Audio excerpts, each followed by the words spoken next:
Bismillahirrahmanirrahim. Alhamdulillah wassalatu wassalamu ala Rasulillah wa ala alihi wa ashabihi wa man walah.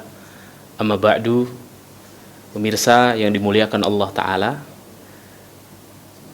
Rasulullah sallallahu alaihi wasallam di masa hidupnya seringkali bermuamalah dan berinteraksi dengan para sahabat radhiyallahu anhum. Ada sebuah riwayat yang disebutkan oleh Imam Al-Bukhari dalam kitab sahihnya, ketika beliau menceritakan seorang sahabat mulia, sahabat Abdullah ibnu Umar radhiyallahu anhuma. Ketika sahabat Abdullah ibnu Umar radhiyallahu anhuma ini, seorang putra dari sahabat Umar ibnu Khattab radhiyallahu anhu, bertemu dengan Rasulullah sallallahu alaihi wasallam. Kemudian Rasulullah memegang kedua pundak beliau radhiyallahu anhu. Sahabat Abdullah ibnu Umar berkata, akhadha Rasulullah sallallahu alaihi wasallam biman kibayya. Rasulullah memegang kedua pundakku.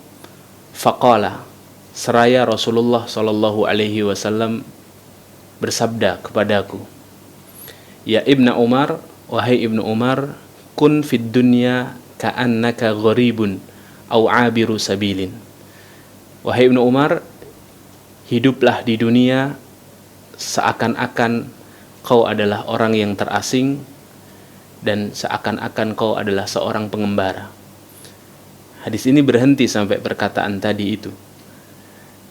Hadis ini oleh para ulama dibahas tentang bagaimana sahabat Abdullah ibnu Umar radhiyallahu anhuma mendapatkan pesan berharga dari Rasulullah sallallahu alaihi wasallam, dan pesan ini disampaikan untuk seorang sahabat mulia, putra dari sahabat yang sangat mulia Umar ibn Khattab radhiyallahu anhu. Dan pesannya singkat padat, dan itulah kelebihan Rasulullah sallallahu alaihi wasallam. Rasulullah itu dikaruniai Allah jawami'ul kalim.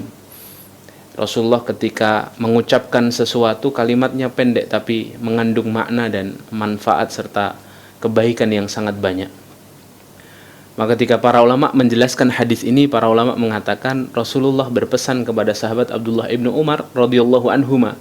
Di dalam perkataan beliau ini, Rasulullah seakan-akan memberikan rumus kepada para sahabat dan tentunya kepada kita umatnya, bahwa hidup di dunia ini ada rumusnya, ada caranya, ada tutorialnya yang kemudian dijelaskan oleh para ulama. Rasulullah katakan, kun fid dunya ka'annaka gharibun. Hiduplah kamu di dunia seakan-akan kamu adalah seorang yang terasing, seorang pengembara, seorang perantau yang tinggal di negeri orang, bukan di kampung halaman sendiri. Para ulama menyimpulkan yang namanya orang terasing, yang namanya seorang pengembara itu memiliki beberapa sifat, ya. Dari banyaknya kitab para ulama yang membahas tentang hadis ini, setidaknya bisa dirangkum sifat orang yang terasing itu ada 5. Yang pertama, orang terasing itu ia adalah orang yang sangat taat kepada peraturan.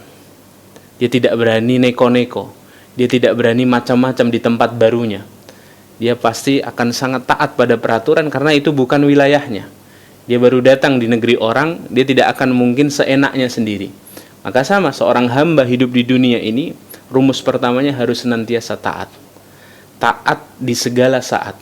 Taat tidak pilih-pilih kondisi dan keadaan. Ketika di keramaian orang dia taat, ketika sendirian dia taat.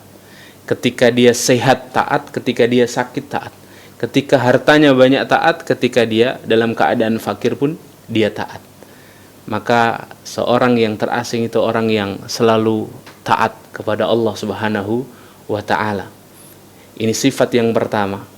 Kemudian sifat yang kedua disebutkan para ulama, orang yang terasing atau orang yang mengembara itu dia adalah orang yang hidup apa adanya. Karena di negeri orang, dia tidak tinggal di kampung halamannya, dia di perantauan, maka dia akan hidup apa adanya. Maknanya apa? Orang yang hidup di dunia ini harus hidup apa adanya, harus memiliki 2 sifat, ridho terhadap takdir yang Allah tentukan, dan qanaah, merasa cukup dengan pemberian yang Allah berikan. Sehingga ketika seorang hamba itu hidup di dunia memiliki 2 sifat ini, ridho atas ketentuan Allah, pada masa depan dia tidak terlalu khawatir, pada masa lalu dia tidak bersedih hati. Sebagaimana sifat orang beriman yang Allah kabarkan dalam Al-Quran. La khaufun alaihim walahum yahzanun. Mereka tidak pernah takut dan khawatir sama masa depan, karena Allah selalu bersamanya dalam keyakinan hidupnya. Mereka tidak pernah bersedih hati pada masa lalu. Kenapa? Karena dirinya yakin bahwa apapun yang menjadi ketentuan Allah itu baik untuk hidupnya. Al khairu khairatullah, yang terbaik itu pilihan Allah. Sehingga kemudian dia ridho atas ketentuan Allah. Dia juga qanaah terhadap pemberian Allah Subhanahu wa ta'ala. Sehingga kemudian apapun yang hadir dalam hidupnya, dia merasa cukup. Ini cukup. Ada saudara-saudara saya yang jauh lebih menderita daripada saya, lebih susah hidupnya daripada saya. Diberikan rumah baru bisa ngontrak, ini cukup. Ada saudara saya di luar sana yang tidak punya rumah, bahkan harus tidur di pinggir jalan. Diberikan makanan, walaupun lauknya seadanya, dia mengatakan ini cukup. Karena ada saudaraku di luar sana yang untuk makan dia harus menjual 10 lembar koran dulu. Dia mengatakan, ini cukup kendaraanku yang apa adanya. Karena dia yakin di luar sana ada yang lebih susah, ya, yang sehingga kemudian dia akhirnya merasa cukup dengan apa yang Allah Subhanahu wa ta'ala berikan. Hidup apa adanya, ridho dan qanaah. Ini sifat orang terasing yang kedua. Kemudian yang ketiga, kata para ulama, orang yang terasing itu memiliki sifat apa? Dia adalah orang yang sangat selektif memilih teman. Yang namanya kita di perasingan, kita di perantauan, di negeri orang, kita akan berusaha pilih-pilih teman. Karena kita khawatir kalau salah pilih teman, dia nanti akan menyesatkan kita.